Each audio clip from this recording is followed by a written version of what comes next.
Hello! Second up on the leftover series where I attempt to make decent Frankenswitches from harvested leftover switch parts. Or these fucking things. I don't really know what to name them. I might call them like burnt ends or something.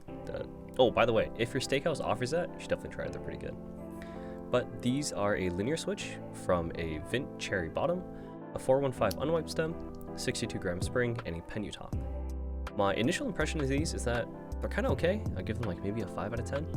They're a little scratchy with the cherry bottom paired with the unwiped stem, but overall not a bad sounding switch. This falls more on the deeper side than I personally like, but still oddly satisfying to use. I'll play a sound test shortly and you can let me know your thoughts down below. Thanks and have a good one.